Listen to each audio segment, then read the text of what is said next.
नमस्कार, welcome to my channel अमृतवाणी। आशा है आप सभी स्वस्थ होंगे, कुशल होंगे और अपना अपना काम अच्छे से कर रहे होंगे। तो चलिए आज का वीडियो स्टार्ट करते हैं। आज का हमारा टॉपिक है आपके अवचेतन की चमत्कारिक कार्य शक्ति।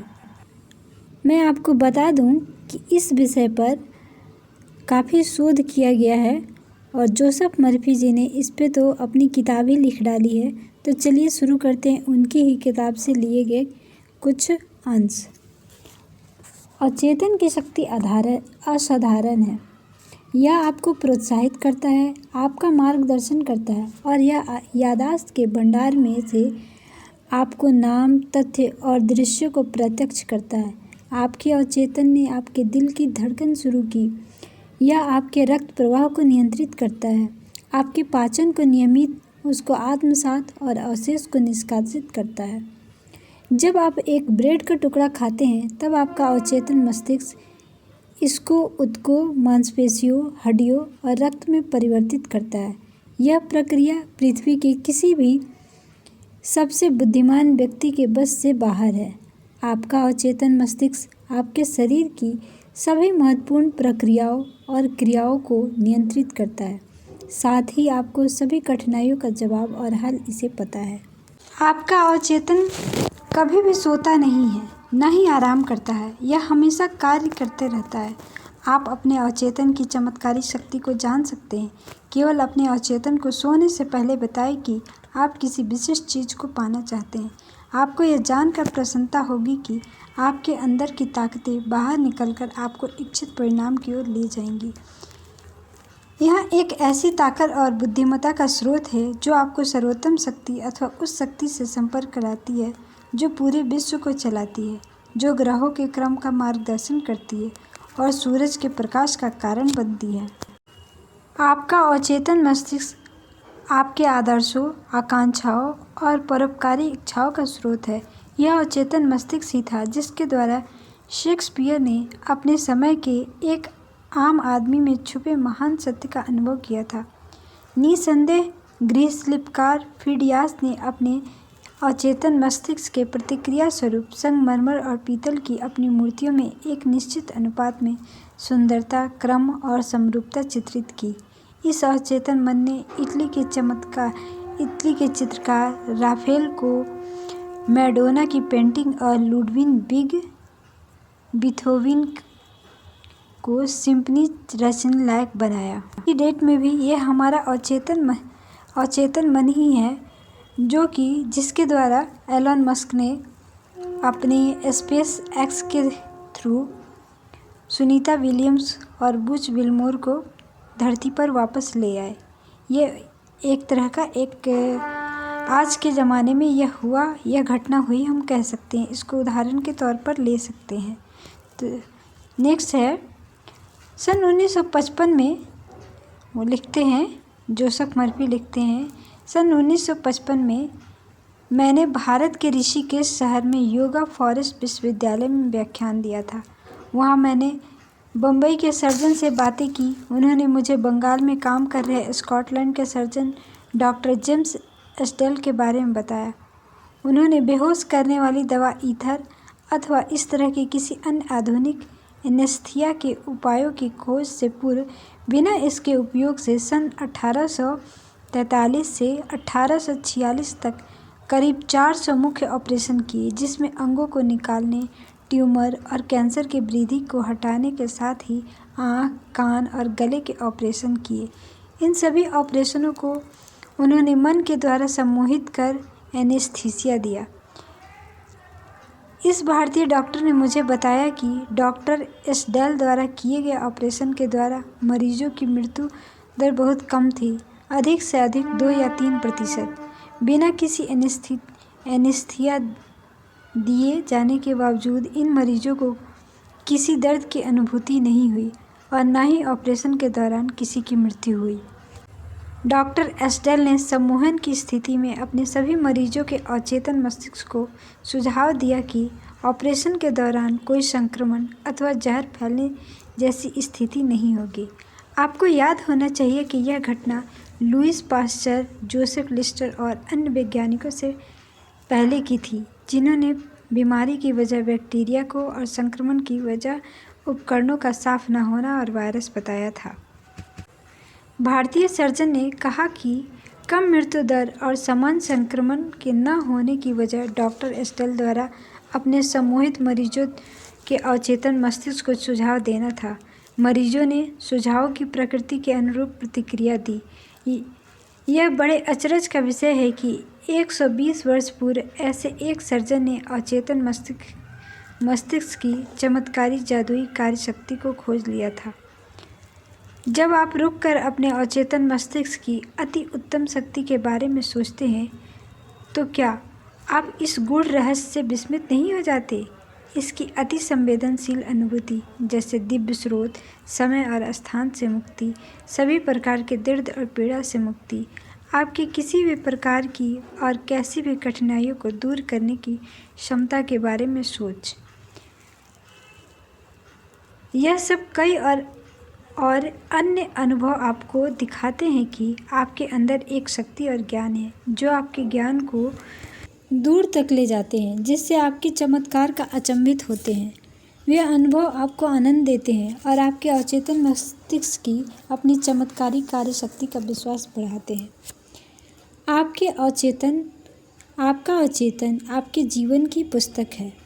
जिस प्रकार के विचार, विश्वास, मत, सिद्धांत अथवा नीति आप अपने अचेतन पर लिखते, गढ़ते या निशान बनाते हैं, आपको उनका अनुभव एक परिस्थिति, वातावरण और घटनाओं जैसी लक्षित अभिव्यक्ति के रूप में होता है। जो कुछ भी आप अंदर लिखते हैं उसका अनुभव आपको बाहर होता है।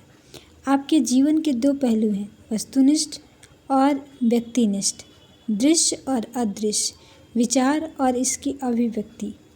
आपका दिमाग आपके विचार को ग्रहण करता है जो आपके चेतन प्रतिक्रिया वाले मस्तिष्क का अंग है।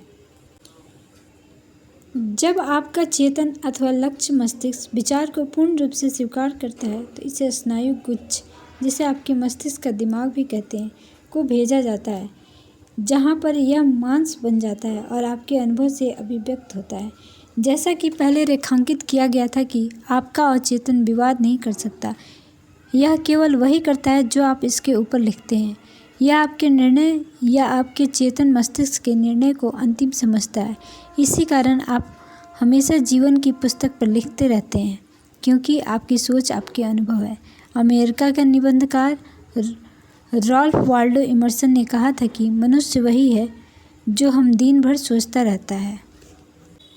जो कुछ अचेतन में छापा जाता है वही अभिव्यक्त होता है। अमेरिकी मनोविज्ञान के जनक विलियम जेम्स ने कहा था कि दुनिया को हिलाने की शक्ति आपके अचेतन मस्तिष्क में है। आपके अचेतन मस्तिष्क के पास अनंत बुद्धिमत्ता और असीमित ज्ञान है। इसका पोषण गुप्त झरने करते हैं, जिसे जीवन का नियम कहते हैं। जो कुछ भी आप अपने अचेतन मस्तिष्क को करने के लिए कहें, यह उसे कार्यान्वित करने के लिए स्वर्ग और पृथ्वी को हिला कर रख देगा। अतः पहले आपको सही विचार और रचनात्मक सोच चिन्हित करना होगा। इसका एकमात्र कारण विश्व में इतनी ज़्यादा अराजकता और मुसीबत है, क्योंकि लोग अपने चेतन और अचेतन मस्तिष्क की आपसी बातचीत को समझ नहीं पाते। जब ये दोनों सिद्धांत सहमति, सामंजस्य के साथ शांति और समकालिक रूप से एक साथ होते हैं तो आपके पास अच्छा स्वास्थ्य, प्रसन्नता, शांति और आनंद होगा। जब चेतन और अचेतन मिलकर सामंजस्य और शांति से काम करते हैं तब वहाँ कोई बीमारी या मनमुटाव नहीं होगा। जो कुछ भी आप सच की तरह महसूस करते हैं वही वस्तु परक के रूप में स्थितियों, परिस्थितियों और घटनाओं की तरह दिखाई देता है। गति और भावनाओं के बीच संतुलन होना जरूरी है। जैसा स्वर्ग में वैसा ही पृथ्वी पर, यह जीवन का सबसे बड़ा नियम है। पूरी प्रकृति में आपको क्रिया और प्रतिक्रिया और स्थिरता और गति का नियम मिलेगा। इन दोनों में संतुलन होना चाहिए, तभी वहाँ पर सामंजस्य और संतुलन होगा। आप यहाँ पर जीवन के नियम को लयबद्धता और साम्यता के साथ बहने दीजिए। अंदर लेने और बाहर निकलने की क्षमता बराबर होनी चाहिए।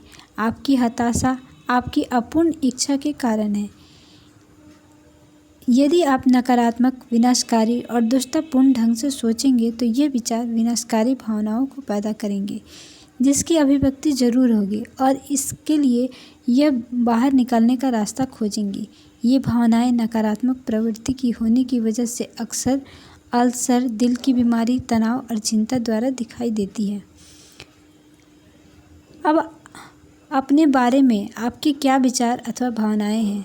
आपके शरीर का हर अंग इन्हें दर्शाता है। आपका जोश, शरीर, आर्थिक स्थिति, दोस्तों और समाज में आपका स्थान आपके अपने विचारों का उत्तम प्रतिबिंब है।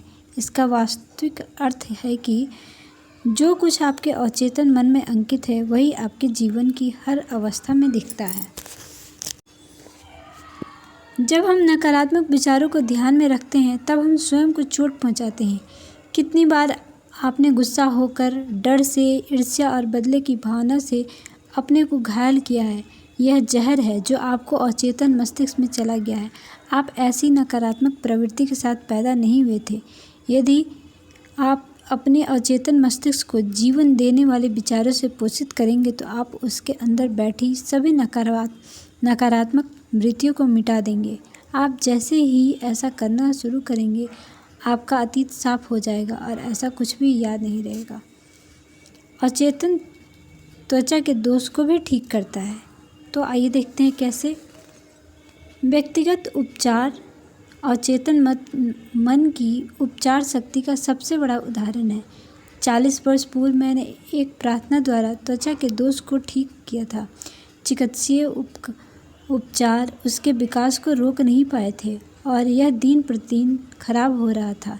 एक पादरी जिसे मनोविज्ञान का गहरा ज्ञान था, उसने 193 साल का गूढ़ रहस्य समझाया था। इसके अनुसार आपकी पुस्तक में मेरे सदस्यों के नाम क्रम में लिखे गए थे, फिर भी वहाँ कुछ भी नहीं था। उसने मुझे इस शब्द का अर्थ समझाया। पुस्तक अर्थात मेरा अचेतन मस्तिष्क, जिसने मेरे सभी अंगों को आकार और रूप दिया और मेरे अंगों को एक अदृश्य कोशिका से बनाया। उसने यह भी बताया कि क्योंकि अचेतन मस्तिष्क ने मेरा शरीर बनाया, यह इसे फिर से बना और ठीक कर सकता है, क्योंकि इसके अंदर एक उत्तम आकृति मौजूद है। इस पादरी ने मुझे अपनी घड़ी दिखाई और कहा, इसका एक निर्माता था। उसे घड़ी बनाने से पहले घड़ी का विचार आया और यह भी कि यदि घड़ी खराब हो जाए तो उसे ठीक कर सकता है। मेरे दोस्त ने याद दिलाया कि अचेतन ज्ञान जिसने मेरे शरीर को बनाया वह घड़ी बनाने वाला जैसा था और इसे भी भली भांति पता था कि मेरे शरीर को कैसे ठीक करना है और इसकी जरूरी कार्यों और प्रक्रियाओं को कैसे नियंत्रित करना है। लेकिन इसके लिए मुझे इसे उत्तम स्वास्थ्य का विचार देना होगा। यह एक कारण की तरह कार्य करेगा और उसका असर उपचार होगा। मैंने इस तरह बहुत सरल भाषा में प्रार्थना की। मेरा शरीर और इसके सभी अंगों को मेरे अचेतन मस्तिष्क के अनंत ज्ञान ने रचना की है। यह जानता है कि मुझे कैसे स्वस्थ करना है। इसके ज्ञान ने मेरे सभी अंगों, ऊतकों, मांसपेशियों, हड्डियों को आकार दिया है। मेरे अंदर उपस्थित यह अनंत उपचार शक्ति अब मेरे हर परमाणु को बदल रही है और अब इसने मुझे पूर्ण और उत्तम बना दिया है। मेरे अंदर जो उपचार हो रहा है उसका मैं आभारी हूँ। मेरे अंदर रचनात्मक ज्ञान का कार्य उत्तम है। मैंने जोर जोर से करीब 5 मिनट तक उपयुक्त प्रार्थना दिन में 2-3 बार की। 3 महीने के अंदर मेरी त्वचा पूरी और उत्तम स्थिति में थी। जैसा कि आप देख सकते हैं, मैंने केवल संपूर्णता, सुंदरता और उत्तम प्रकार का जीवन देने वाले विचार अपने अचेतन मन को दिया था। इस कारण विचारों की नकारात्मक आकृतियों और आकार को जो मेरे अचेतन मस्तिष्क में थे और मेरी सभी परेशानियों का आकार भी थे, उन्हें नष्ट कर दिया। जब आपके मस्तिष्क में मानसिक सामंजस्य है तब आपके शरीर में कुछ भी नहीं होता। और जैसे ही आप अपना मन बदलते हैं और इसे एक के बाद एक विचार देते हैं, आपका अपना शरीर बदल जाता है। उपचार यही आभार है। आपके कार्य अद्भुत हैं और मेरी आत्मा इस सच को जानती है। आज के लिए बस इतना ही। मिलते हैं नेक्स्ट एपिसोड में इसकी आगे की कड़ी को लेकर के। तब तक अपना ध्यान रखें, खुश रहें, मस्त रहें। आपका दिन शुभ हो।